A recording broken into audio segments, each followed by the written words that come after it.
Is Kenya becoming a drug trafficker's haven? That's the question we're asking today in the wake of new developments, especially at the coast. There is no denying that we have a narcotics problem.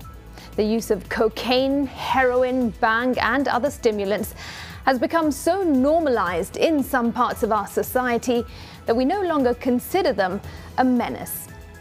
That is why in the back streets of Mombasa and the alleyways of Nairobi, thousands of young men and women spend entire days and nights in a drunken stupor, their lives ruined by what was supposed to give them a momentary high. But there is a problem with this normalization of deviance. These zombies, who we avoid because they are perhaps an embarrassment, are the product of our own failures. We have laws, but we do not implement them. We have law enforcement officers, but they are in bed with the narcotics underworld.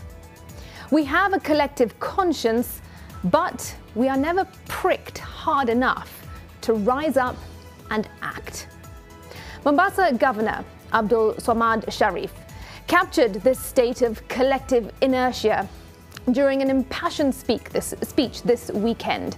Evidently frustrated by the lip service government officials give this drugs problem, Abdul Swamad stopped short of accusing those in power and administrative power of aiding and abetting the narcotics trade in the country. And he should know, the Mombasa governor grew up in a city where the Akashas, those drug-smuggling, filthy rich criminals, ruled the roost. They were untouchable. Everyone knew who they were and what they did, but no one, not even the local police bosses, dared question or arrest them. Isn't it a shame that it took the Americans to stop these criminals from poisoning our children? Isn't it shameful that since the Akashas were extradited, charged and convicted in the US, there's never been any police bust targeting their cronies and the criminal network they left behind? Tonight we're asking these difficult questions because our children demand so of us. A whole generation is caught in the snare of alcoholism and drug abuse. And we're letting the criminal network that supplies these narcotics go scot-free. We know them. They are our friends, our neighbors, our brothers, our sisters. They are the felons whose ill-gotten wealth we admire.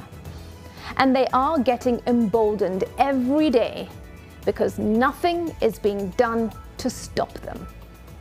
In the words of Abdul Swamad, we can't keep living in denial.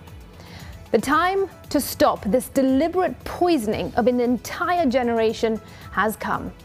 And our action should start with arrests of the narco criminals in our midst. That is the memo.